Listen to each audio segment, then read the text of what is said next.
She got that power suit on, JD. She about to spread all over y'all, man. I seen it. That's all Got the good. power bob. Yep, indeed. She look like she's gonna fire somebody. Come on now. I know. She's about to fire all of us. You about to tell us, you about to tell us our jobs are redundant? Right. She's like, none of y'all coming to London. She's like, I'm making y'all run. Nobody gonna be in the Chicago Film Festival. I'm in Chicago. Have they been ribbing you like this the whole? No, you don't see that. She's been on the attack. She's been on the offensive. She's like the little sister that's like, oh, and starts it, and it's like, See? Okay. No, go ahead. Show 'em. Go. show the world. You guys rolling? And the cast of the piano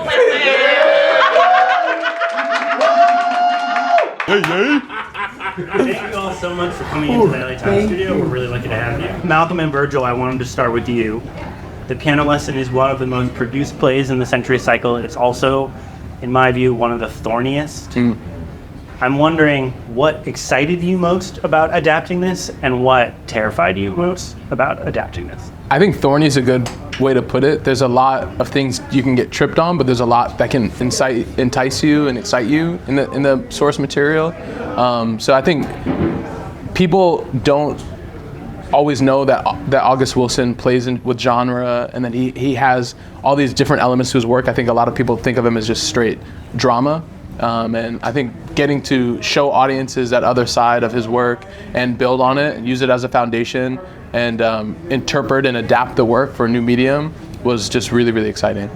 And if by thorny, I mean, you mean cinematic, you know, I 100% agree, because I would argue that that the Piano Lesson of the 10 plays in the cycle is the most cinematic, has the most cinematic opportunity, has the most cinematic availability. So it's definitely full of thorns in that regard.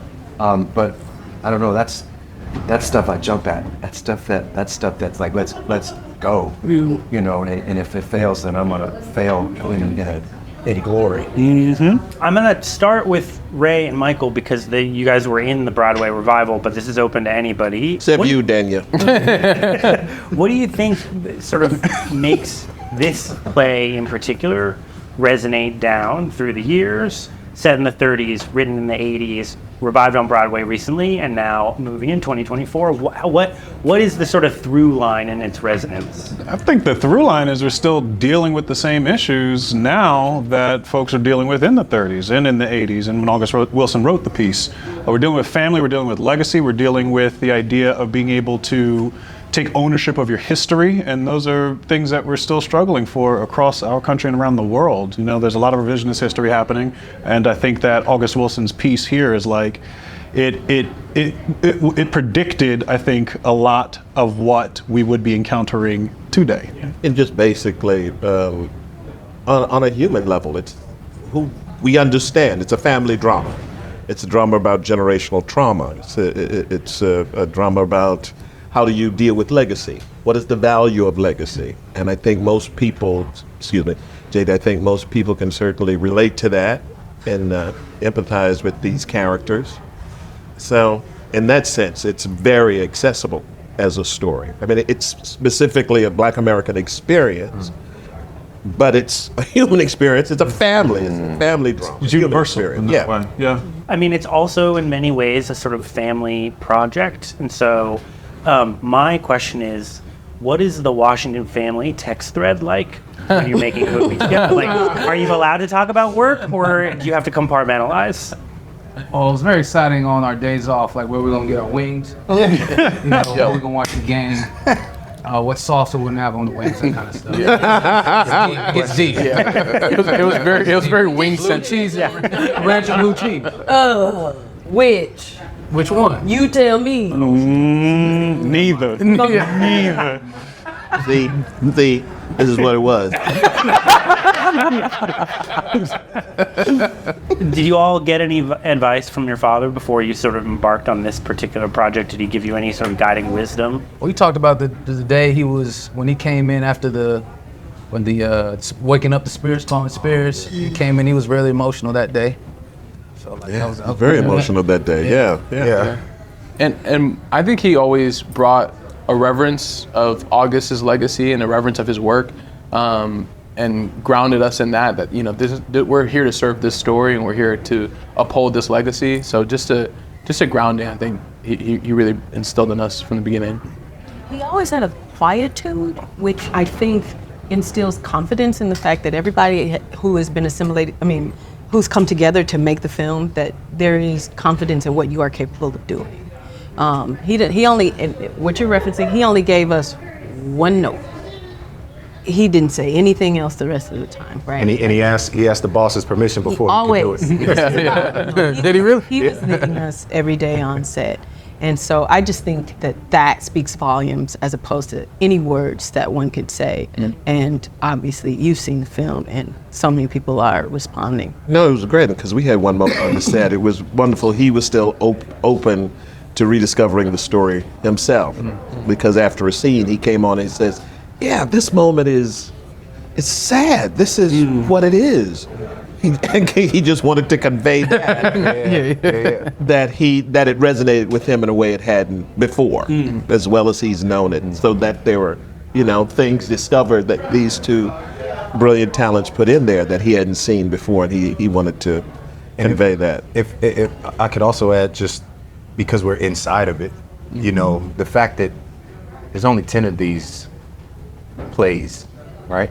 And for this to be, and to give these out to the world, you know what I mean? To have the reverence and respect for August's work, to rediscover it, is a huge undertaking, but it wasn't one to be taken lightly. Right. So it's just respect to him for stepping out and, making it possible. I want to piggyback on what you said too, because it's a big deal that you said without the boss's permission. Oh yeah. And I've been on, projects before where there's a lot of cooks in the kitchen. There's a lot of chefs, a lot of opinions, and there was one voice.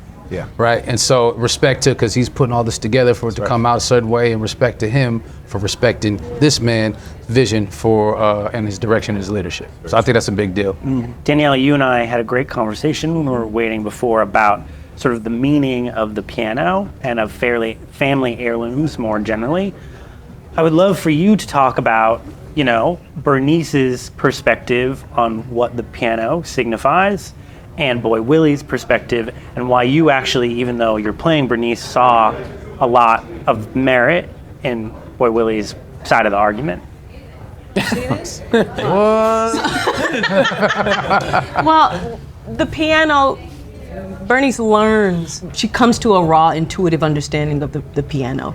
And that doesn't happen until we get through, towards the end of the play. I understood that, because we were specifically talking about legacy and the value of legacy and how, this is a thing that is to be carried forth and to give history as well as potential opportunity. So that means that it is something that you have knowledge of, and that it is a connectivity for family and understanding, but it also is an opportunity to turn into capital, that people are always thinking in that way. This is something that can enable you to build upon, to be an emergency thing. It is essentially a financial object that can shift your life in any kind of way.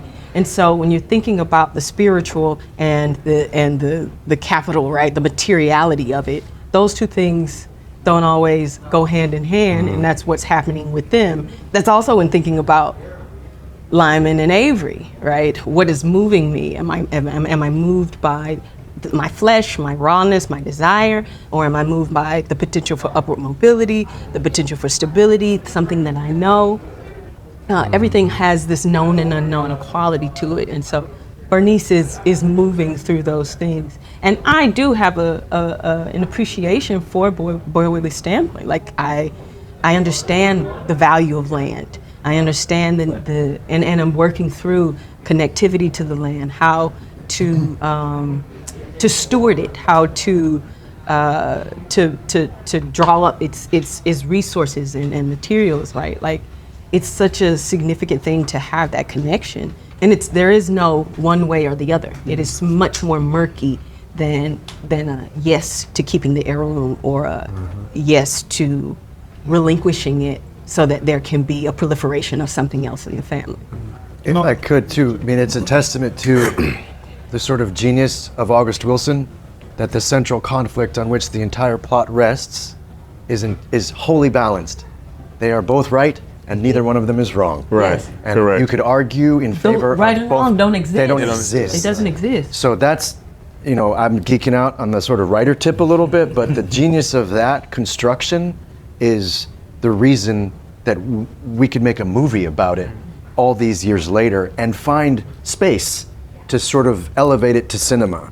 It is wholly because of that central conflict and how symmetrical it is. It's classic Greek. It's like classic. It's entirely symmetrical and wholly balanced. So I just had to shout out Mr. Wilson for that. That's sort of, to me, like one of the big thorns is like that it doesn't leave you with a clear judgment about right and wrong, and that's what's alluring about it, but also kind of challenging to the viewer because it leaves it open-ended.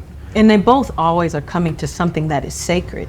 There is sacredness in the piano as this altar, as this representation of legacy, as this connectivity to the known and the unknown. And then this is sacred because it is connectivity to what we have known, to the origins, to the potential of what this can be. Yes, there is future and possibility and otherwiseness in both of their desires. Do any of you have any object in your family that has the kind of resonance for you and your family that the piano does for this family? That's a lot of resonance. There's a lot of Okay, yeah, so like maybe not like fractions. I would have wrote a play about it. I can't say personally, know that we have anything specific, something that's being passed down, except for maybe family photos, that sort of thing. But nothing, big thing. Nothing tactile, nothing that, no trinkets or anything. And I think what's brilliant about the piano lesson is it's taking this abstract thing, which is to answer your question, the thing that we pass down is stories, right? The story and your connection to our ancestors. And what's great dramaturgically in the piano lesson is that's instilled into a thing that you can look at, that we can deal with in the movie. But it's really just a placeholder for this like more abstract kind of thing, which is the story and our connection to our ancestors, because the Black American experience is a network of interconnected stories that span space and time. And we're as connected to the ones that came before us as we are the ones that will come after us in this moment right now. So I think that our piano lesson is that idea, and it's much bigger than just a thing. It's about history. What value is history? And I think that a recurring theme in a lot of August Wilson's work is, the past is present. We're living it. How does the past affect who we are? How does it affect who we may become later? And what is the value that we place on that? Is a big question, I think, in a lot of his plays. We're also reckoning with the griot. Yes. Yeah. Who becomes the griot? Yes. Right. Who leads the family? And that's what's happening, that contention. And how does the story get passed down?